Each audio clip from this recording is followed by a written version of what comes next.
পিছন দিকে দরজা হাত দিয়ে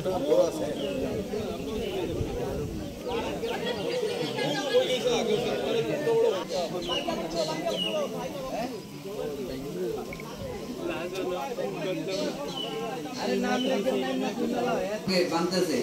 এরপর থেকে পিছন বুঝিক কাজ হয়েছে এদিক বানছেন আর ওই দিকে একটু কাজ হইতো আমার মনে হয় আমরা ভিজিট করে আমরা এস্টিমেট পাঠাই মারবো একটা ভিজিট হয় না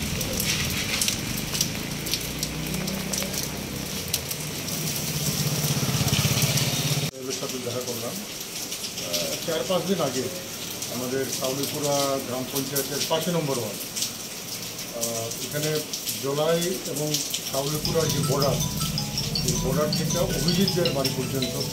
অ্যাপ্রক্সিমেট 700 মিটার বা একটু বেশি কম বেশি হলো পুরা নদী পাড়টা ভেঙে দিচ্ছে এর মধ্যে 5টা বাড়ি ইতিমধ্যেই নদীর গর্ভে গেছে এবং 30টা ফ্যামিলি সেখানে এসেছে এবং সবাই একদম গরিব অংশের মানুষ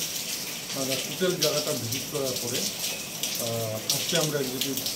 ইঞ্জিনিয়ারের সাথে এই বিষয়টা নিয়ে আমরা পার্টির পক্ষ থেকে ডিসিশন দিলাম অবিলম্বে এই নদীর পাশটা যাতে প্রোটেকশন দেওয়া এবং এটা জুট যাবে এবং গত 2018 পর থেকে এখানে কোনো কাজই এবং এই কয়েক বছরে 5-6 বছরে নদীর পাড় প্রায় 1 কিলোমিটার দক্ষিণ দিকে গেছে তাদের জমি জমা সব দক্ষিণ দিকে এদিকে নদী হয়ে গেছে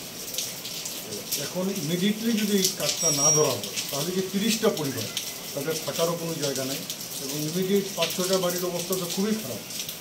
তারা কই যাবে এই বিষয় নিয়ে আমরা এক্সিকিউটিভের সাথে আজকে দেখা করছি কিন্তু অবিলম্বে জায়গাটা ভিজিট করেন আপনারা এবং ভিজিট করে তার যে ব্যবস্থা গ্রহণ করার জন্য সরকারের দৃষ্টিতে আনেন যাতে এই পরিবারগুলোর বাঁচানো হয় মূলত আমরা আজকে এই উদ্দেশ্যে সেখানে উনি আশ্বাস দিয়েছেন ওদের